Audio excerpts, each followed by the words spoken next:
Good afternoon. We are in Mrs. Alisco's 5th grade classroom, but she has the 6th grade here with her, and they're learning about science today. She has a special speaker here today she wants to tell you about. Hello, this is Mr. Don Meissner, and some of you might recognize him from television or from radio, and he's here to speak to the children about invasive species here in this area. So, and we've been talking for some time now, but after me telling you about the invasive species that we've talked about, and keep in mind, I'll give you a figure that is crazy that I just heard this morning. I called somebody and said, I'm coming to speak to you kids, and I'm going to talk about invasive species.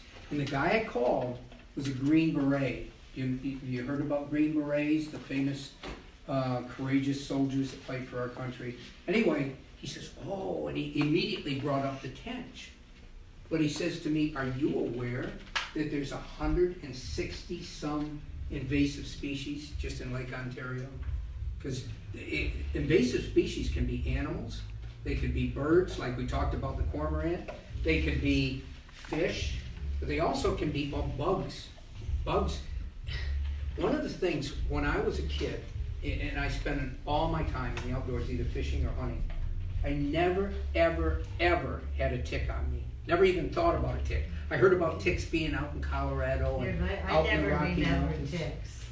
So to this area, the tick became an invasive species because for some reason, whether it's because our climate is getting warmer, and all it takes is a degree, and it can change the whole habitat for different organisms.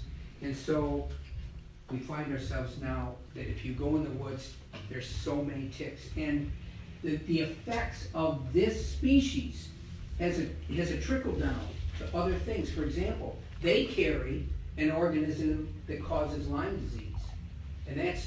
But now there's another tick that they've discovered that's come in from one of the southern states, and it's carrying an even more viral form of organism than the Lyme disease. So again, bugs. If any of you heard about the warnings, they say, whatever you do, if you're building fires now, if you're building campfires, only use the wood that comes from right here.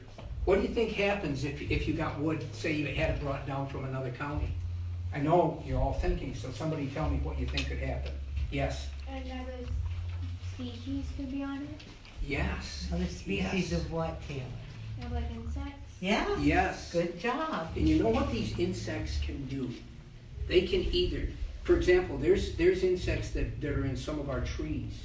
And if they come into the area, they form a blight. They can actually either kill the trees, they can kill a whole forest of those trees because the disease passes quickly, or they can weaken them. And you know what happens when any organism becomes weaker? Their immune system is more taxed and they don't have the ability to fight off things that they could if they were stronger. So these invasive species can have such a tremendous effect on, again, life that's here right now, the trees that we look at, the flowers that we see. It's an ever-ending chain.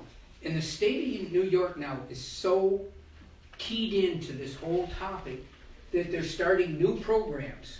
And I would like to start a program here in Massena about invasive species awareness and having, like, all of you be watchdogs for this.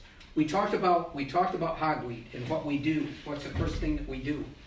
The first thing that we do, it depends. Yes, go ahead, answer. I forgot the name of them, but you're supposed to call them. Yes. Yes. The Green Beret that I was talking, his name is Rocky. And I told him about hogweed, and he says, oh my gosh, we have it right here. And he lives along the Salmon River down by Pulaski. And he says, we discovered a bunch of it there right there where we're fishing. And I said, so what'd you do, Rocky? He said, we immediately called the DEC. That's, when you've heard of game wardens, that's the Department of Environmental Conservation. And they sent a crew there immediately to get rid of the hogweed. Now, you don't necessarily burn it, because what could happen if you, let's say you found hogweed and you set it afire. What do you think could maybe happen if you did that? Yes? The fumes could go in the air. And what would be in the fumes? Yes, the oils or whatever it is that cause this reaction from it.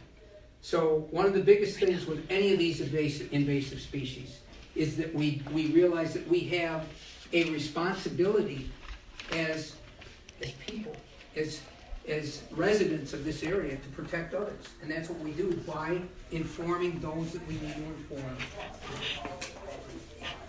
I was going to have the students give you our tally, but I felt really bad interrupting Mr. Meissner because he was very interesting, and actually I wanted to stay in there and listen some more, but I know you're interested in knowing who donated to us and what our amounts are, so I'm going to go ahead and just tell you some other people who donated. Chris Britton, $50. Julia Lejam, $146. Ben Patrick, $10. He's one of our students here. Calvin and Geraldine Kinney, in memory of Amanda Kinney, $25. Ryan Hunt, another student, $20. John and Lorraine Ledger, $100. Lynn and Lisa Furness, $100. Pat and Greg Schaefer, $250, and I'm very honored because they did that in honor of my family, the O'Neill family. David and Mary Ellen Tallarico, $400. Andy and Kathy Hart, $50. Robert and Lorraine Frederick, $250, and that's in memory of Ricky and Bradford Frederick. Ann Green, $250. Charles and Shirley Negus, $100, and that is in memory of Carol Esterline. Diane Smoke, $100, and H. Olin Peace, $1,000. So we are so appreciative of all those donations, and we're very glad because that has gotten us over the $20,000 mark. So we are at $21,349. Mrs. Tobalski is cheering behind you. You can't see her, but she is cheering, and I am cheering as well. Thank you so much. We will be back with you. We're actually going to go back up to kindergarten in a minute and see how their boats turned out. And then after that, we will be coming down to Mrs. Woodard's 4th grade class. So we'll see you in just a few.